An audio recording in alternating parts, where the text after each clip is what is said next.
Good morning बच्चों। पहले हमने भाग 1 भाग 2 पढ़ लिया, समानता के लिए संघर्ष।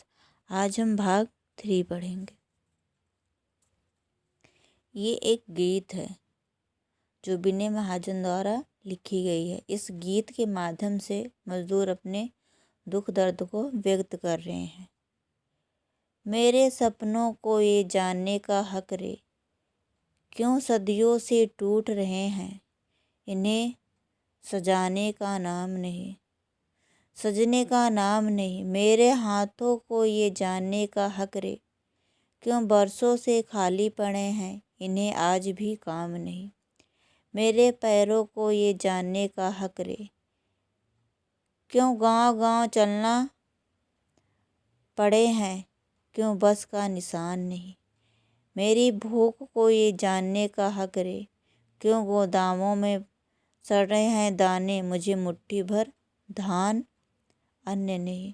मेरी बूढ़ी माँ को ये जानने का हक रे, क्यों गोली नहीं सुई दवाखाने पट्टी टाँके का सामान नहीं। मेरे बच्चों को ये जानने का हक रे, क्यों रात दिन करे मजदूरी यो साला मेरे गांव में नहीं। बच्चों, ये अपनी गीत के माध्यम से अपनी जो उनकी स्थिति है उनके बारे में बता रहे हैं। समानता के विरुद्ध संरचनात्मक अभिव्यक्ति। कुछ लोग असमानता के विरुद्ध आंदोलनों में हिस्सा ले रहे होते हैं, तो कुछ लोग असमानता के विरुद्ध अपनी कलम, अपनी आवाज़ या अन्य कलाओं जैसे नृत्य, संगीत आदि का प्रयोग ध्यान आकृष्ट करने के लिए करते हैं। लेखक, गायक, नर्तक और कलाकार भी असमानता के विरुद्ध संघर्ष में सक्रिय भूमिका निभाते हैं।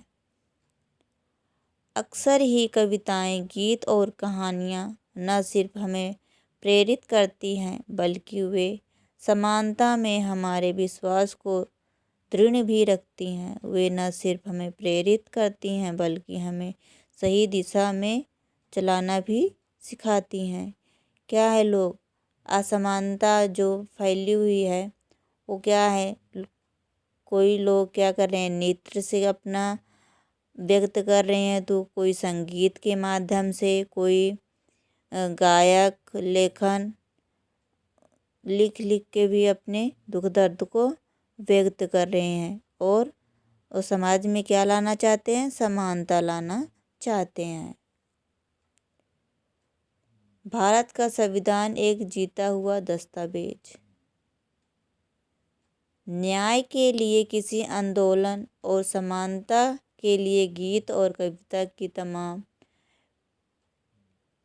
क्या होती हैं, बहुत सारे माध्यम होते हैं जो अपनी अभिव्यक्ति को व्यक्त करना चाहते हैं वो लोग, और समानता लाना चाहते हैं समाज में।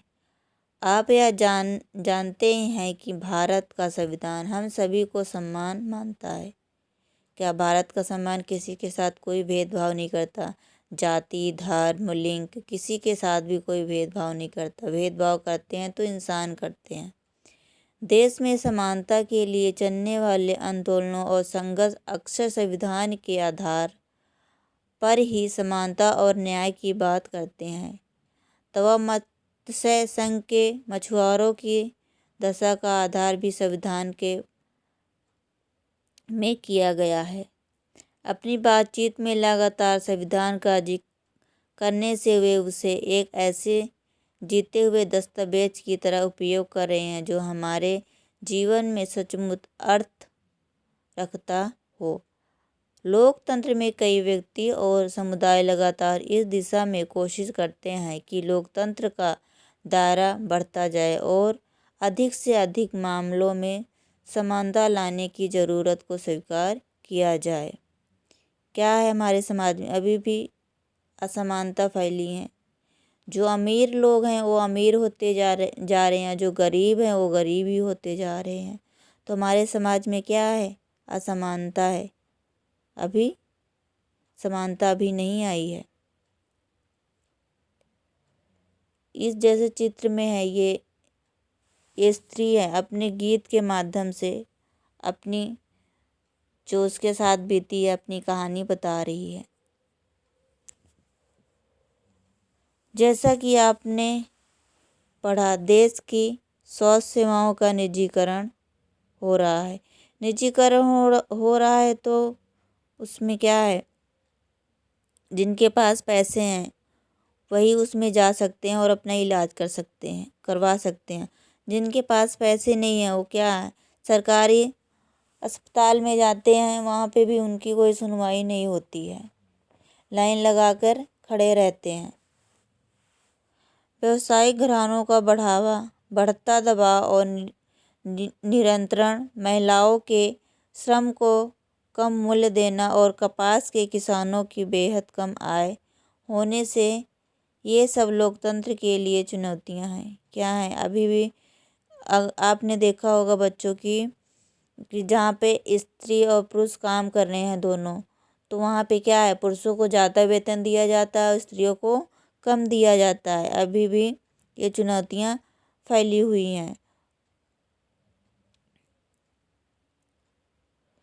ये वे मुद्दे हैं जो सीधे गरीबों को प्रभावित करते हैं, समाज में उपेक्षित समुदाय से जुड़े हुए हैं। ये देश में सामाजिक और आर्थिक समानता से जुड़े मुद्दे हैं। किससे जुड़े मुद्दे हैं? आर्थिक समानता से जुड़े मुद्दे हैं। लोकतंत्र के लिए समता और उसके लिए संघर्ष एक महत्वपूर्ण तत्व है। समता क्या होती है कि जो जिनकी ज़रूरत है उन उसी हिसाब से दिया जाए। जैसे कि बच्चों, उदाहरण के रूप में आपका उदाहरण लेते हैं कि सभी बच्चे का कद भार एक समान नहीं रहता है, सबका अलग अलग होता है। तो क्या है, जो अगर आपको स्कूल से वर्दी मिलती है या जूते मिलते हैं तो क्या है, आपके अनुसार ही देना चाहिए ना कि एक की छठी कक्षा के हैं तो क्या है 5 नंबर के जूते सबको दे दिए जाएं। तो क्या है, ये समता नहीं है। वो होती है समता जो आवश्यकताओं के अनुसार उनको दिया जाता है, उसे बोलते हैं समता। जब उसके पास अपने और परिवार की सभी ज़रूरतें पूरी करने के लिए पर्याप्त साधन हो और उनके साथ कोई भेदभाव न किया जाए। ठीक है बच्चों, आज के लिए चैप्टर ख़त्म हो गया है। धन्यवाद।